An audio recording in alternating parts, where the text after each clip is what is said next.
If you're wondering what movement that you can do during your pregnancy to induce your labor, we're here to break it to you that there is not a movement. I'm sorry. And good death. Video over.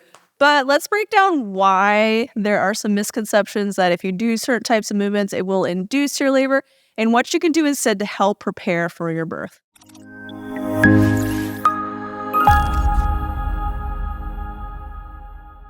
So if you scroll Instagram long enough, you will find some reel that says, do these 3 moves and it'll put you into labor. And they won't. You will do them. Curb walking. That's always the first one I say. Curb walking.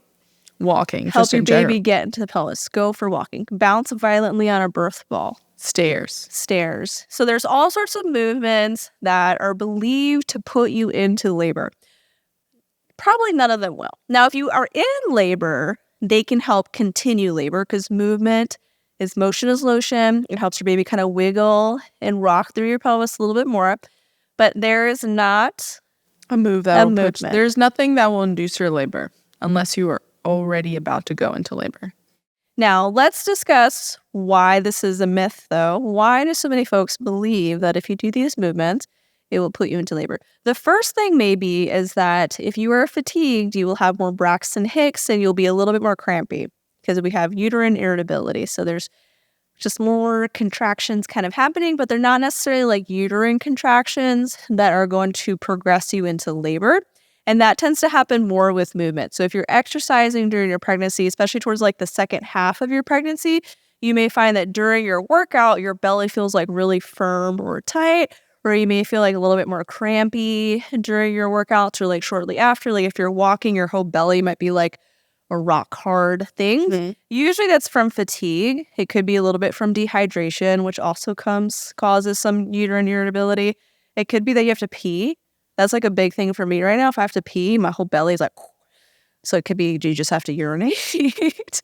So those are usually why some folks might think like doing these movements is getting me into labor because they're feeling the Braxton Hicks and the cramping and they're like, oh, things are happening, but it's just you tired. If you stop doing any of these movements, then the contractions stop. That is key to note. Like when you go for a walk, you might contract during the walk, but then as soon as you get back to your house and you sit down, they're going to stop. If you do the curb walking, if you do the stairs, if you do any of the activities, it's going to stop the contractions once you stop moving because the movement is what caused like that irritability of the uterus, not necessarily labor. And there is no research that supports that like going for a walk or doing the curb walking or doing stairs is actually going to start labor. The next thing that a lot of these movements are promoted to do is to help baby get into their position for birth. So curb walking is promoted to help baby engage, to enter into your pelvis. Curb walking first is an asymmetrical hip position, so it's actually a mid-pelvis opener. So it's really helping baby rotate as opposed to engage into the pelvis, but there could be some possibility that that movement does help baby enter.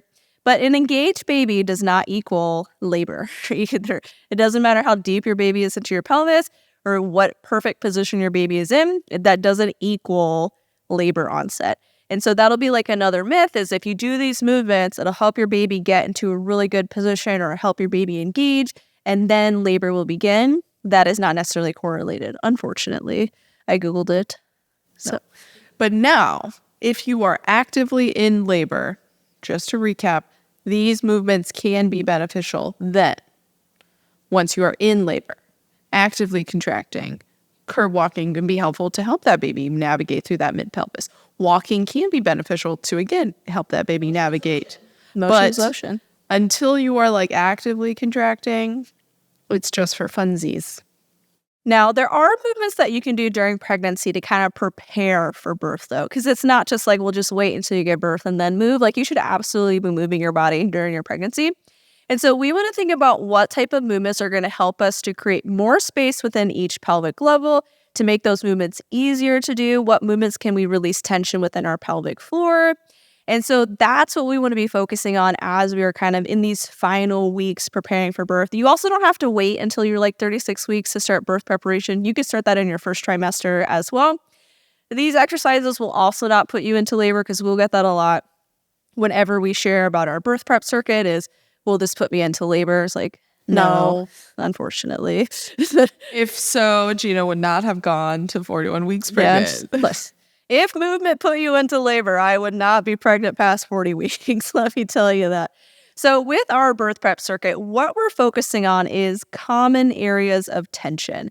And during pregnancy, the common areas that we tend to hold more tension are our lats and our hip flexors and the back half of our pelvic floor. Those are kind of the three main areas, because we tend to favor a very extended spine position where the pelvis is kind of tilting forward, belly is kind of falling forward, and we're more arched in our back. We tend to favor more external hip rotation, so toes pointed more outwards because it's more comfortable like that. Like, that's just a common postural position during pregnancy. And so because of that, our lats tend to get a little bit tighter, our hip flexors tend to get tighter, and then the back half of our pelvic floor tends to get really tight. And so in our birth prep circuit, we incorporate back release exercises, we incorporate hip flexor release exercise, because we want to help you find the opposite position so it's easier for you to create a little bit more space within your pelvis. So your pelvis has 3 different levels. We have the pelvic inlet, which is the top of the pelvis.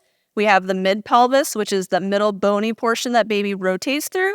And then we have the pelvic outlet, which is the very bottom of the pelvis. A key movement to create space in the top of the pelvis is going to be that external hip rotation, or wide legs, where knees are kind of coming out. Think of like your traditional like birth prep exercise, like deep squats, butterfly pose. That's creating more space side to side in the top of the pelvis, usually pretty accessible to a lot of us. It's that posterior pelvic tilt where we're tucking the butt underneath that creates more space front to back that tends to be a little bit more challenging when it comes to creating space on the top of the pelvis. And so this is where those back expansion exercises, back release exercises, and hip flexor stretches are going to be helpful, because it's going to help you to create that space front to back in the top of your pelvis to help your baby enter, which doesn't cause labor to begin, but when labor does begin, can be really helpful to be able to do, because your baby eventually does need to enter into your pelvis. The next level of the pelvis is the mid-pelvis, which opens more with asymmetrical type movement. So one leg doing something differently than the other. Again, typically that extra rotation on that one side, pretty easy to do. It's that bottom half where we're finding more of the internal hip rotation, or knees in, ankles out, or shifting weight into one hip that tends to be a little bit more challenging, because that back half of the pelvic floor tends to be a little bit tighter. So it's a little bit harder for us to create that space down there. And so in our birth prep circuit, we also incorporate hip shifted exercises, which help you to stretch that back half of your pelvic floor and to help you find more internal hip and pelvic rotation. And then the bottom of the pelvis opens more with internal hip rotation, or knees in, ankles out, to create more space from side to side. And again, a lot of us tend to have a tighter back half of our pelvic floor, where that internal hip rotation may be a little bit more challenging. And so that's why we incorporate those hip shifted exercises into our birth prep circuit to release tension back here, just to make it easier for you to create space in the bottom of your pelvis. It won't induce labor, but it'll make your labor hopefully a little bit easier when you do begin. The MamasteFit Birth Prep Circuit is a free circuit that's available to you. We'll link the PDF down in the notes below so that you can grab it. It has pictures, it has links to videos that break down each exercise. And that could be something that you incorporate into these final weeks of your pregnancy, even before the final weeks of your pregnancy. I've been incorporating it since like my first trimester, for example. So it's not like, again, it's not going to put you into labor, but it could make it easier for you to create space within your pelvis when you do go into labor. So in summary, is there a movement that will put you into labor? No. We're sorry. No. Should be the bearer of bad news. I wish there was. We would tell you. I promise we would tell you. But there is not. We apologize to be the bearer of bad news. But we can still do movement to help to create more space within our pelvis for when labor does begin. And when you are in labor, movement can really help to facilitate the labor process.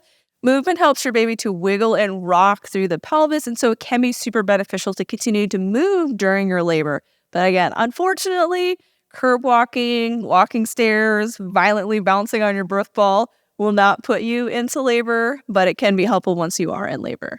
Even though we brought you all this bad news, if you do want some more support from us throughout your pregnancy, check out our online prenatal fitness programs. Our prenatal fitness programs are designed to help you stay strong throughout your pregnancy, pain-free. And then also there's tons of exercises incorporated within our programming to help you prepare for birth with those pelvic opening exercises, those pelvic floor release exercises, because again, nothing's going to put you into labor, but there are movements that could be super beneficial to incorporate into your prenatal routine to help you prepare for when labor does begin.